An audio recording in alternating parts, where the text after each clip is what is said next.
G'day listeners, welcome back to another episode of the Australian Property Investment Podcast. I'm your host, Aaron Christie David. Before we kick off, I just want to reiterate that this chat is general in nature and not intended to give advice. Now, listeners, it might surprise you. I thought my mum and my kids were the only ones that do listen, but we've got some great people that tune in and reach out. So I want to first of all say thank you to the community of listeners who do reach out. There is one person that reached out and said, look, I've been listening to all your episodes and I want to share my story. So this is an unscripted chat. I want to be very, very open. Ronnie Breck is not a client. He's an avid property investor. Wanted to reach out. I said, Ronnie, I don't care that you're not a client, for example. All I care about is sharing your story. And we have no agenda here. And that's always been the case with our podcast. There's no agenda. No one's trying to monetize our listeners, for example. All we're trying to do is share great stories with great people who have ambitions to become top investors in Australia. That is our sole mission. And I know from the stats that we've got, from the thousands of listeners that we get each month, for example, I'm talking thousands of listeners per month, which is incredible. The stories that resonate and reiterate, that really hit a spot with people are our client stories or people that have been there, done that. And that's exactly what we want to unpack today. I want to say welcome, Ronnie. I really appreciate you reaching out, mate. I'm pumped for this episode. Thanks, Aaron. It's good to be here. Yeah, mate. Look, I think we've got a lot to chat about, which is your story. And spoiler alert, we're going to talk about how Ronnie has come to this country 10 years ago. His accent won't give it away because I think you're sounding more like an Aussie since our last chat as well. But we're talking about a person who's built a 5-property portfolio from October 2021 to June 2023. I'll just say that again. 5 property acquisitions within 2 years. Ronnie, you know about the 3 Ps, a little about yourself personally, professionally, and property. We'll get into that. But you're a carpenter by trade. You've been in Australia for 10 years. Tell us a little bit about your story and how you've come to this point in life, mate. Yeah, thanks, Aaron. Back in we can go back to the start. I was brought up on a farm in the north of Scotland. By no means did I have a golden spoon in my mouth or anything. You know, it wasn't like we were poor, but at the same time, not really, really wealthy or anything. I always had ambition to travel. Always wanted to be a carpenter as well. Started my apprenticeship in when I was 16, whenever that was. Yeah.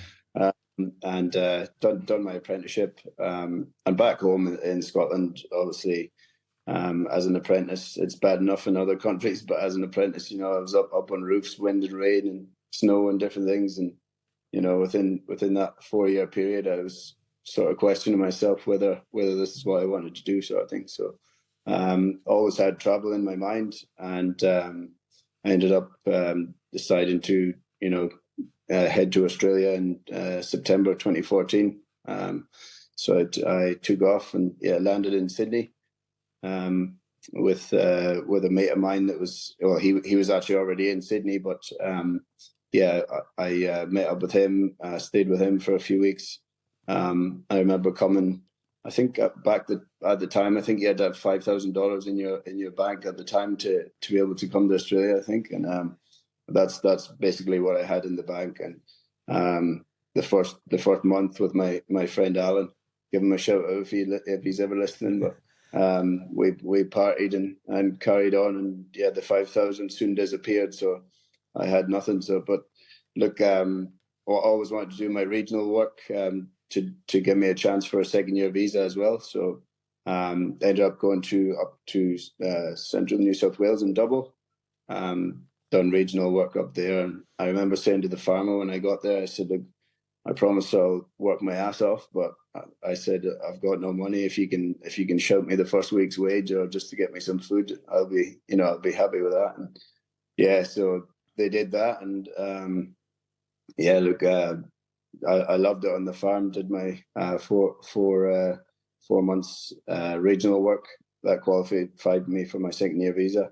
And then came to Melbourne, and that was, when was that? March 2015, came to Melbourne and started with a construction company here. And just April 2015, I think it was. And since then I've been with that company. I've sort of climbed the ladder with them as well. looking after sites, and I got probably 20 men under me at the moment. So it's going quite well. So yeah. Going quite well is an understatement, man. I think you've sold yourself a bit short there. I think it's an incredible story.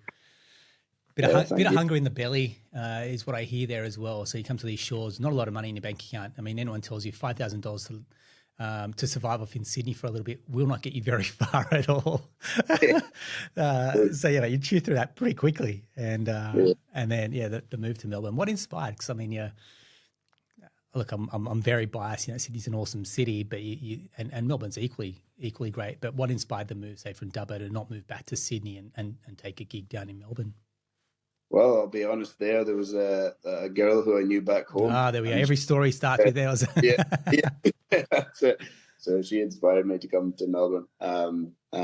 So I went from there. I was with her for a few years and broke up with her after that. But we won't go into that too much. But it was the best move of my life coming to Melbourne. Love Melbourne, and working in construction, the money's decent here, and it set me up for life really. And that's and the decisions that you made have set you up as well. Yeah. So take me through. I mean, first of all, what inspires the move to, say, Australia? Because at that point, you could choose a lot of places at this point, and you've gone on the map. Australia's obviously got mates here that came out, but the move to these shores, what inspires that? I was probably just looking at the weather, and I think there's an approach, especially people back home in Scotland, that they just think that every day is sunshine, and it's you just lie on a beach every day in Australia, and that's that's how it is. Down here in Melbourne, we get the cold, harsh winters, and it's not quite that. But that's probably the initial thing. And then, as I say, my friend Alan, who was in Sydney, he had been here for a couple of years, and he said, lifestyle. The work to lifestyle ratio, everything is just so easy, and he really sold it to me. And then it was more so once I got started with the company I'm with now, and just settled into Melbourne, I just thought, compared to back home, you're probably getting 3-4 times the wage or whatever it was, and for, I'm not going to say half the work, because I did work very hard and still do, and so does all Australians as well who I work with, and it's great. But look, it's just, it is an easier lifestyle, I have to be honest. I agree. I think everyone also needs an Alan equivalent in their life, right? Someone that makes that first move, that inspires someone to come on the journey with them. Absolutely. Right? So Alan was going to come to Australia regardless if you were going to join him, right? It's like, I'm here, I'm going, whoever wants to come can come. The same can be said for a lot of things, whether it's someone starting a business and they do it, that inspires the next person. I call it the ripple effect, where someone makes that change and then it can have that ripple knock-on effect as well. You've come out here, you've completely changed your own life. That's going to inspire someone else listening to change their life, for example. And it starts with someone like Alan chasing a dream, and then others following suit as well. Yeah. Absolutely. Yeah, look, Alan's doing well for himself as well. I've got so many friends back home who have tried to, mates and that have tried to get them to come out here, and it's a bit too much of a jump for them. I was only 20 when I came out here on my own, and I remember just getting on that plane thinking, am I doing the right thing here? Leaving family and all that. But yeah, look, it's paid off. So, mate, what do they say? People overestimate what they can do in a year and underestimate what they do in a decade. You've been here for 10 years, and as you reflect back on how much you've grown and achieved, mate, I'm sure you pinch yourself. You don't want to it's not that you have an ego about it, but you pinch yourself going, 10 years ago on that plane, $5,000 to your name, and you go, now look what you've done. There's got to be a bit of pride as you look back, isn't it? Oh, there is, absolutely. Yeah. Staying humble is one of the main things in my life, I think, that I tell myself every day. But sometimes when I look back, you could almost get emotional just thinking about where I came from. Even the first couple of years, as I said, I was on decent money and that, but from I partied with friends and just spent everything the first couple of years here as well, and really, really enjoyed it. But it's all about what you do with your money at the end of the day, you know. Right. And you know, a common one that I've heard on your podcast, a common question is, you know, what would you, you know, tell someone younger than you, or, you know, what advice would you give someone? And I got that from an older person at work. He said to me, because, you know, he said, have you been saving money, you know, after a couple of years? And I said, nah, to be honest, I haven't. I've had a great time, but I haven't. He said, just save something. He said, it doesn't matter what it is, just on a weekly basis, just save something, you know. And I remember that conversation, and you know, it's easy for me to say that. I'm well aware that, you know, some people can't save anything. Some people are in the red, whatever. That's, you know, each and everyone's different. But for me, I could save something. You know, it doesn't matter if it's $10, $20, $100, $200, whatever it is. You know, if you can save something, those numbers they'll stack up, and you'll end up with something in the bank, and you can do something with it. You know? Absolutely, mate. It's just that compound effect, right? I think I use this analogy of like, start somewhere. It's a bit like health. I mean, you obviously look like you gym when you train, for example, as well, right? So you go, well, stepping into the gym's the first bit, just showing up, and then doing something's the next part, and then it gets a little bit of momentum. Saving is very much that same pattern, whereas show up, start small then breeds a little bit more success, and off the back of that, it becomes such a habit and routine for yourself that it becomes not normal to save or not normal to train anymore as well. Yes, it's too true. Yeah, it's all too easy to get in your comfort zone and forget about these things. But if you want to succeed, it's like you say, it doesn't matter what it is. The gym, you know, you have to push yourself out of your comfort zone, you know, to create anything. Whether that's, you know, as I say, your fitness or whatever it is, you know, you'll always succeed outside your comfort zone, and that's, you know, something I've learned too. So beautiful. Thank you very much. So let's start on the journey. So before property one, I want to understand where you are. So a bit of context. Were you renting? How long are you renting for? And then the follow-on question from that is, when does this penny drop moment happen for you that you go, I need to get into the property market? Yeah. So I was renting ever since I came here. Say, I'll just call it from when I started in Melbourne. You know, rent stacks up as well when you're paying, say, $500 a week or whatever it may be. You know, that's however much a year, and then you times up by 5 years. You think, wow, that's a lot of money. Let's do the math. It's over $25,000 a year, and then over 5 years, it's $125,000. Yeah, and it's a lot of money when it comes to property of that. What really inspired me was my dad.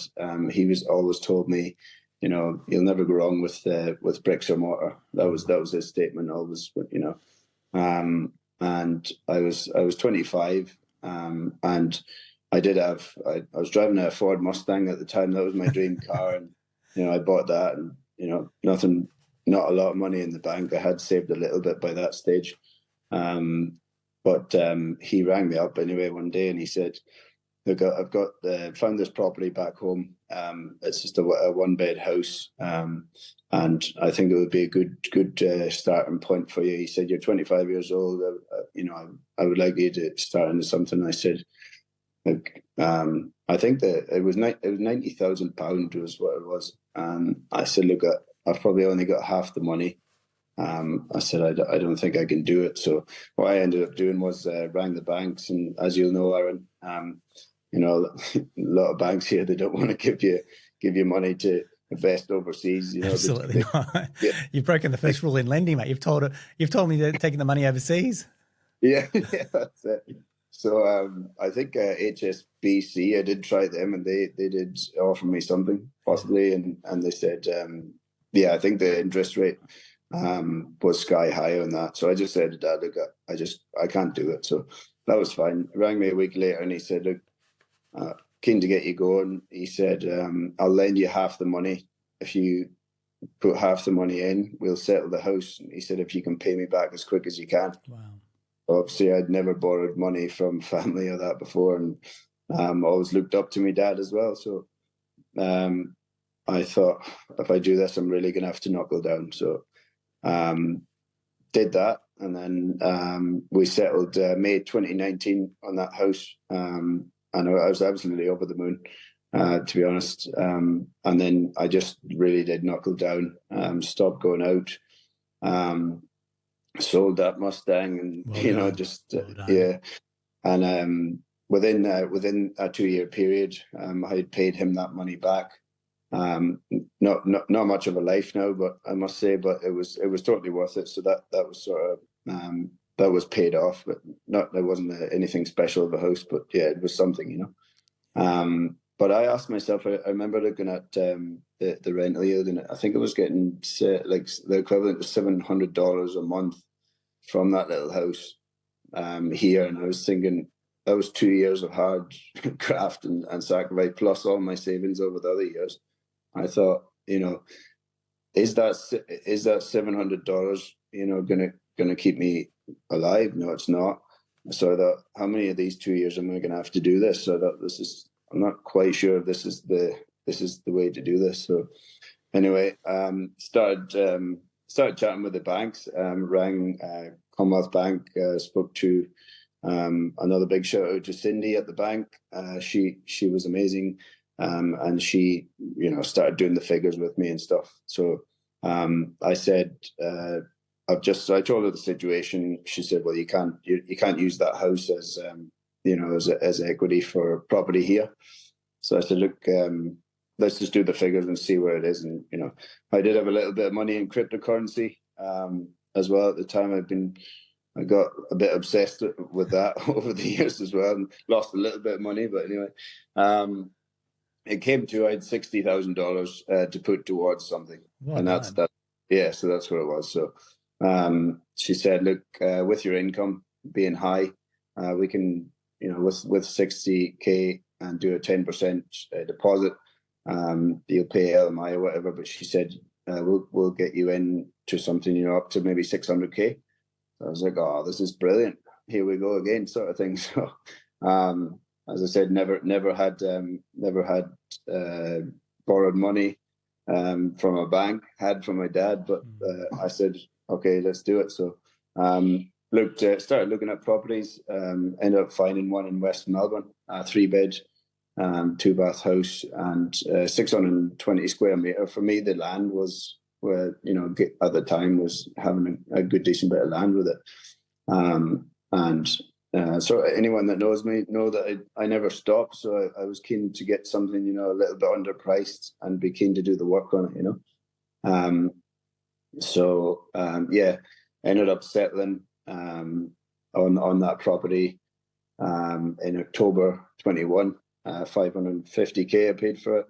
And yeah, the side fence had fallen down. The back gate was literally off the hinges. The windows were a bit scabby. The front driveway was all cracked. So I remember getting the keys. The very first day, got the keys and pulled down the front fence and just got stuck into it. So me and my partner at the time moved into that, and yeah, every night, you know, I was leaving the house at 5 a.m, coming home say 6 p.m, and then doing 3 or 4 hours in the evening on the house every single night as well. So there's a lot of sacrifice, but I replaced the front fence, the side fence, the roof tiles were cracked, so I replaced them, got that painted, done the driveway, did that myself because we're, you know, with work into a lot of concrete and stuff. So, and then I landscaped and put in new lawns.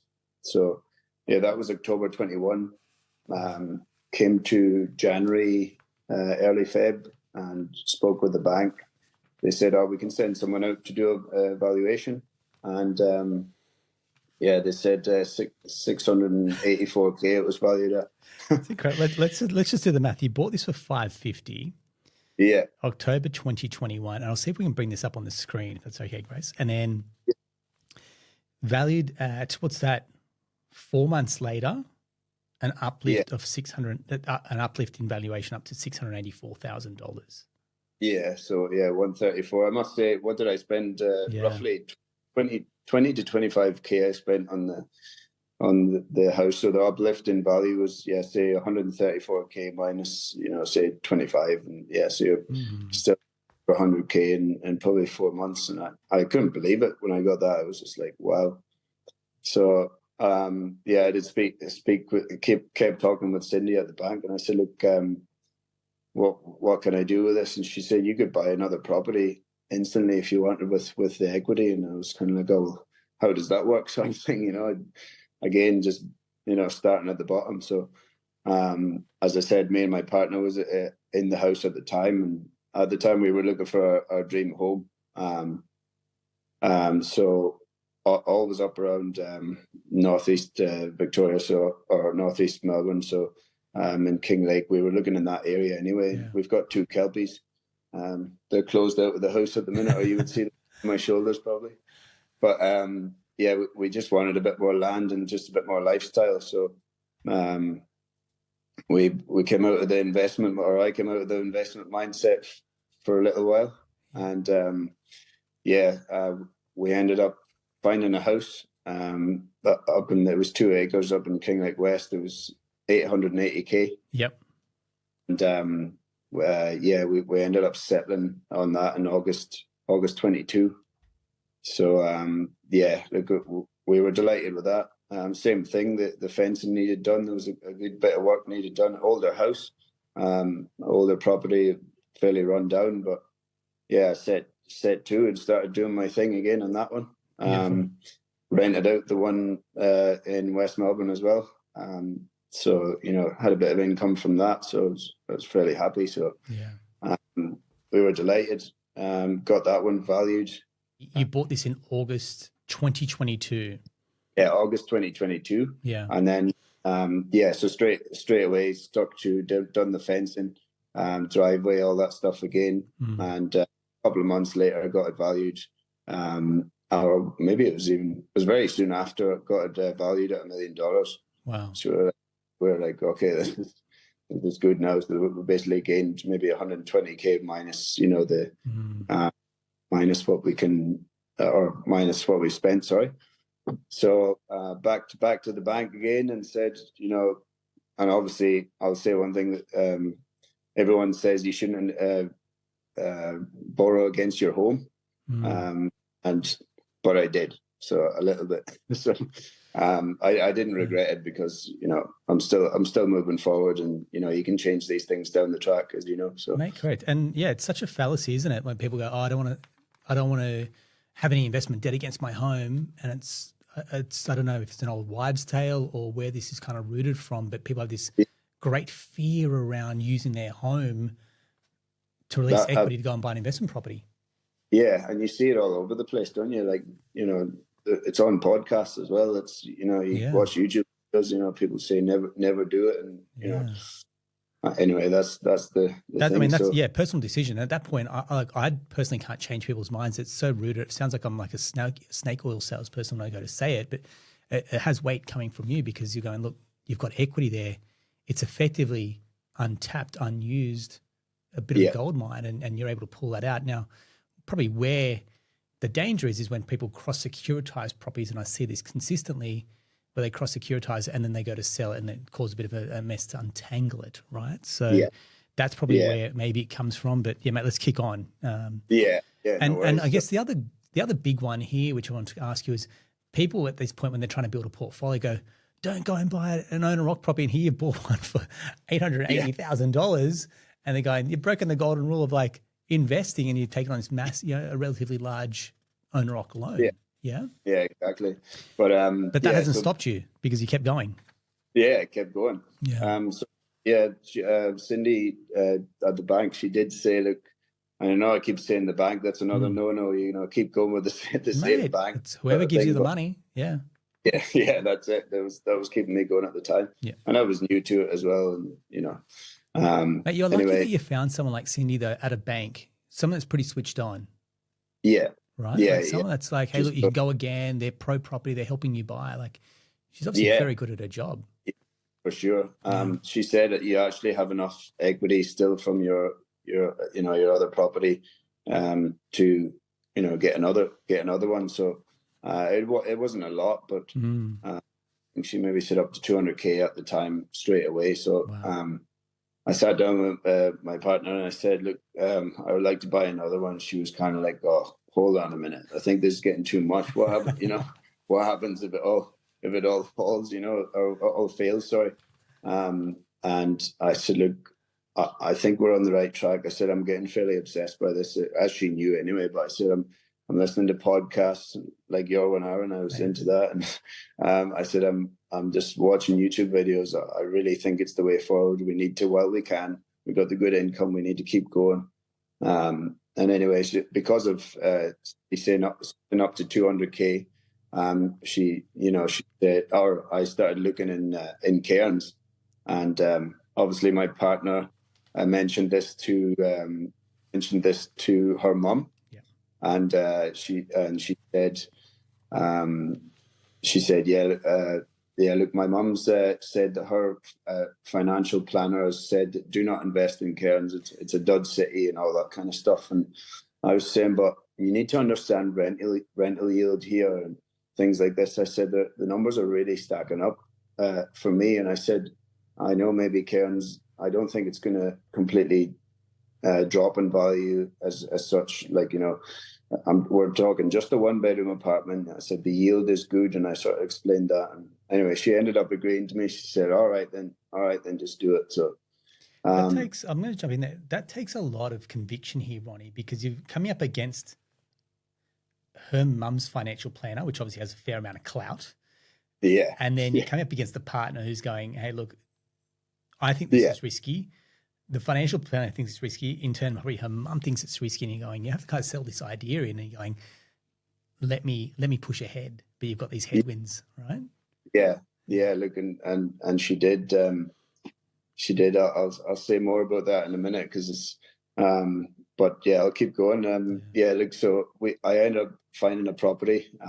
I rang an estate agent up, and someone passed me on up in Cairns, and she said, look, I have a property coming up next week. And anyway, long story short, ended up finding a 1-bed apartment in Cairns. It was 139K. She said the owner is motivated to sell.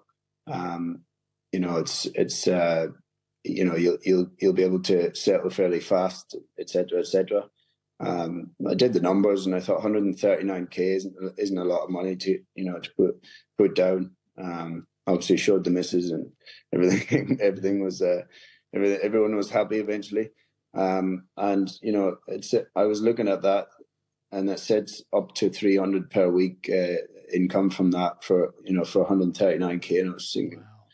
No, I looked at the body corp, etc. And anyway, we ended up settling on that in November 22. So it was very quickly after, but. I looked for a tenant, got that rented out almost immediately for $330 per week. So we're talking a 12.5% yield. Oh my goodness! On that straight away. So that was covering obviously the mortgage. It was covering everything else, and we were getting extra money in from it as well. So showed that to Chelsea, my partner, and she was like, "Oh, that's amazing," sort of thing. So obviously within no time, back to the bank again. I said, look, our house is valued, $1 million. Can we, that's 120K or whatever. Can we do this? Can we do that? And, center everything with the West Melbourne property, the Cairns one. And she said, yeah, you seem to be, everything looks good. So she said, look, we can give you another X amount of money again, if you want to look again. So. Back to the kitchen table again. I said, right, can we go again? And she was like, all right, well, you've gone this far, you might as well keep going, sort of thing. So we end up looking again. I've been following Eddie Deline for a long time then as well.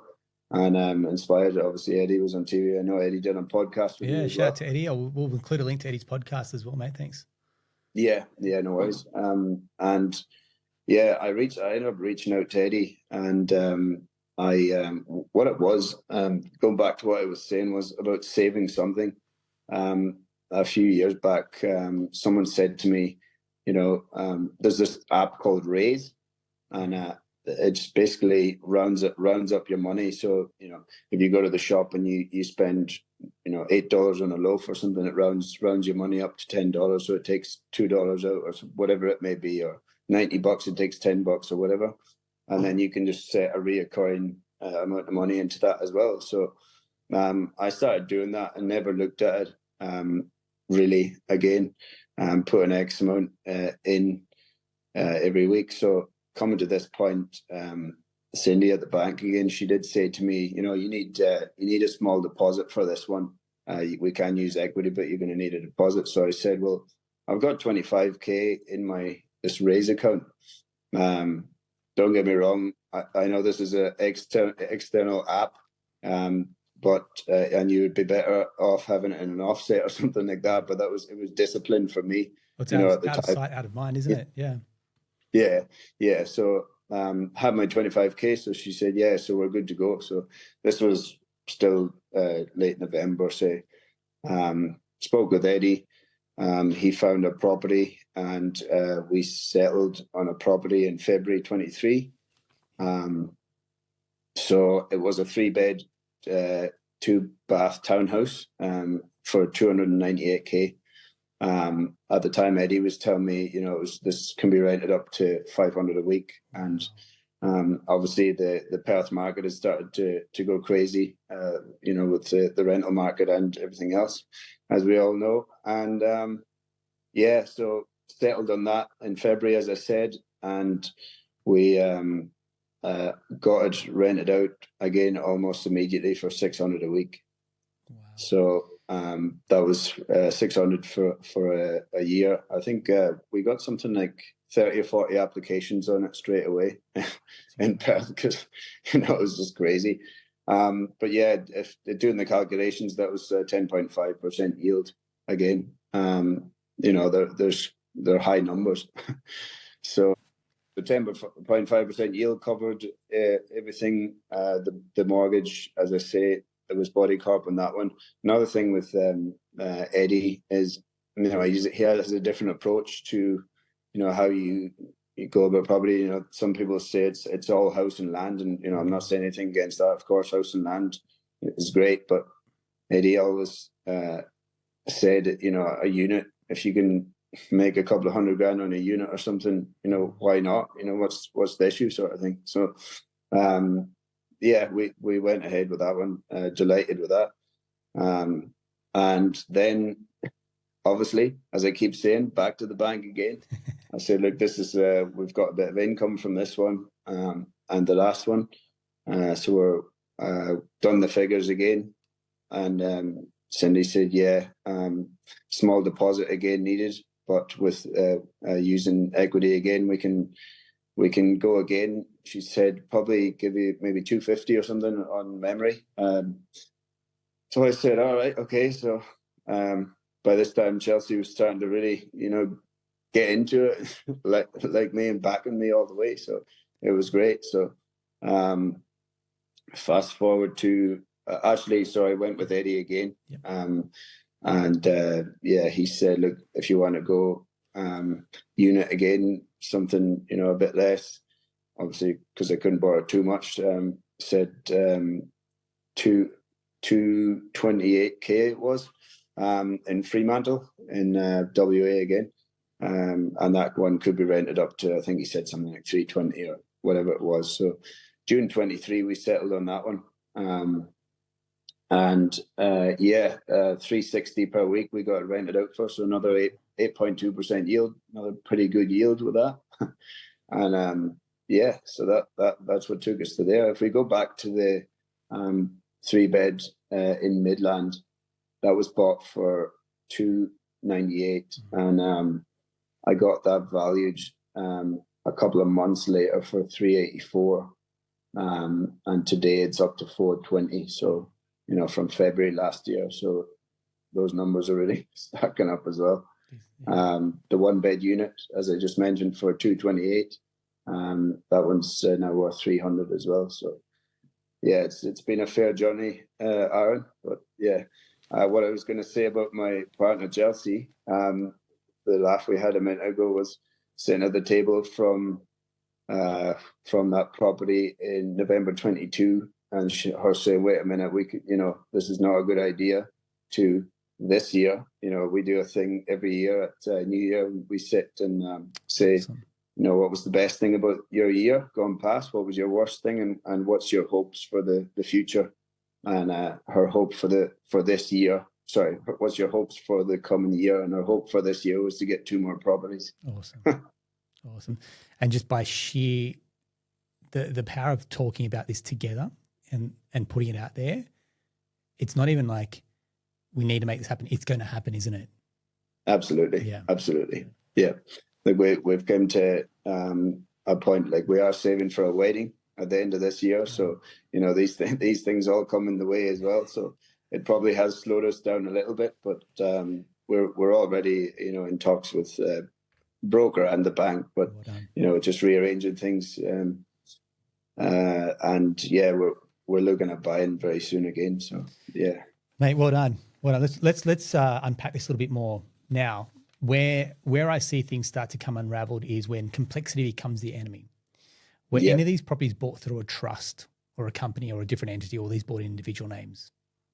No, so they're individual names. Cool. And yeah, again, I know that's probably not the right idea sometimes as well, but yeah, I was very green in the start, but yeah, these things can be changed like everything else. So mate, yeah. Well said. And why I say that is because so many people get stuck in the detail. I'm talking about so many smart investors who don't pull the trigger. This is in no way a dig at yourself, Ronnie, but you're a carpenter by trade, right? Yeah. Whereas people that go to universities and multiple degrees, and they sit there and they agonize on these decisions effectively because they're super, super intelligent and smart. But you get to a point where you go, I'm just going to pull the trigger. I'm going to do some research. And like I say, the property market rewards action takers and decision makers. And you've done both. Absolutely. Yeah. Yeah. Yeah. Look, it's, the most enjoyment of this I've had is, explaining it to workmates and some friends who have been, so how did you manage to do that sort of thing? How did you manage? And Eddie actually said to me, would you mind doing a video of your couple of properties with us and, show us what you've been able to do? I said, yeah, of course. So that's on YouTube as well. But well done.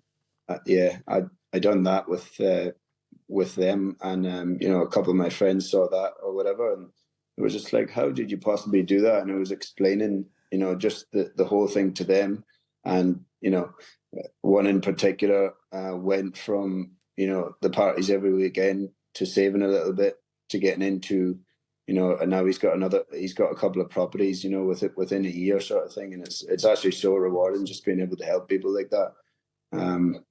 So someday maybe I'll do it for a living, but Mate, yeah. And I guess it's the same thing with your friend Alan, right? Made a decision and then led from the front. And what you've done is you've made a decision, and you're not pushing this onto other people and you have to buy a property, you have to buy a property. They're coming to you going, now, how did you do it? And it's a very different conversation. For example, it's a bit like your dad, where it's like, you need to buy this, and you meet him halfway. Yeah. Versus your dad kind of knocking you over the head going, hey, Ronnie, keep buying. And you almost resist it because someone's pushing you into it. Yeah, exactly. Yeah. So I've done the numbers here, and let's go through your portfolio. So the purchase price across the whole portfolio was 2.095. Now, let's say, for example, we use 5% on purchasing costs and throw in your buyer's agents for 2 properties here as well. Yeah. The value on your portfolio, as you've given us today, stands at 2.7. Okay. Yeah. So as we break this down, the uplift in your portfolio value is $605,000. That's from October 2021 to May 2024, which is 3.5 years. Yeah. So if people are listening, I think, work with me here. That's 42 months that you've been in the property market to get an uplift of $605,000, which when you work that out, it's $14,400 increase monthly. You can't save that money. I hadn't even done those figures, Aaron. You're very good with figures, but that's a good one. Don't tell my team think I'm terrible at numbers, so they're far better at me. But when I sat there and looked at this, I'm like, and I've done the episode with Jay Pace, which is property values increase across the country. I think it's $1,600 a week. And you look at this going, you've actually outpaced that. $1,600, $2,000 a month, $2,000 a week, thereabouts less. You've got an increase across your portfolio of just under 14.5 grand a month. Yeah, it's crazy. It's absolutely crazy. It's nuts. You can't save that. Even if you're one of the higher income earners, after you take out your living expenses and whatever you've got, your lifestyle, kids, I mean, you can't save that much money. And it just shows to me, I'm like, this is the power of being in the property market. Yeah, absolutely. It's for anyone listening, it's literally, I just want to reiterate, anyone can really do this. I came here with nothing, started forget about that little property at home story, but October 2021, scraping a few dollars together, and 60K is not a lot of money, and then to turn 60K into 600 and in a short time, it's incredible. Mate, well done. To put yourself out there very personally and to pop the hood on your own property portfolio takes kahunas, mate. And I'll tell you why, because every time you put it out there, someone's there to shoot it down going, but why would you buy a 1-bedroom unit, for example, in Cairns? And why would you buy this particular property? And everyone's there to take pot shots. And then you ask them what their portfolio looks like. And there's not many properties there. In fact, there's probably none. But they're happy to take pot shots at other people that are taking action and making some decisions. And no one's heart bleeds for a property investor in this market when we've got a rental crisis and housing affordability issues going, hey, mate, easy for you when you've got 5 properties. But you're going, tell me about that when I came to this country at $5,000 to my name 10 years ago. And here I am now. And it will surprise a lot of listeners, especially with the migration, that impact that we've had over the last couple of years. I won't consider you, I don't know if you fit the definition of a migrant, for example, but migrants will buy a property within the first 5 to 10 years of being in this country. So if you think it's hard now to buy a property, wait for the next 5 years in this time period where all the migrants who have come to this country are jacked of renting and want their version of the great Australian dream. They're going to buy property. Absolutely. That's what most of my mates are. They're saying, "Oh, I'm waiting for the." I've honestly heard this. I've heard this since more or less since I came to Melbourne. I think, the prices are going crazy. The prices are going crazy. We're going to wait. I'm just waiting to buy. Even now at work, there's fellas saying, I'm just waiting. These interest rates are really taking their toll now. Property prices are going to drop and all. I've heard this for years, and don't get me wrong, some markets back off, but over the long term, it's hard to see how you can go wrong. You know what I mean? And as you said, all the migrants and all, they can't keep up with the housing shortage, and it's just all the numbers add up big time. Big time. Even if it did drop, I mean, let's look at worst case scenario, mate. You sell your properties, you pay your capital gains tax, and you have quite a few $100,000 that you couldn't have saved in that time to pay off your owner occ loan. Like, that is the worst case scenario from what I'm seeing here. How is that a bad outcome? You could not have saved a couple $100,000 since 2021 to now. Yeah. Even after paying CGT. CGT is a success fee. So, Ronnie, I want to say a huge thank you, mate. Like I said, if anyone listening, no agenda here. Ronnie's not a client, for example. He's gone directly to a bank, used the buyer's agent for 2 out of his 5 property purchases. But here's the thing. He's taken action. And if you're inspired by Ronnie's story, awesome. If you know someone else who you've tried to have a chat to about property and you're not having success with them, share this episode with them and say, hey, look, this is coming from someone that you don't know or no affiliation to, and just go, look, this is their story, and they're happy to share their knowledge and their journey with the wider community. That's what it is, mate, passing the baton on to the next round of investors, mate. So kudos to you. Well done. No worries. Thanks very much, Aaron. It's been a pleasure. And as I say, for anyone listening as well, if this is your first episode you've listened to, if you go back through all of Aaron's podcasts, there's a stack of information there.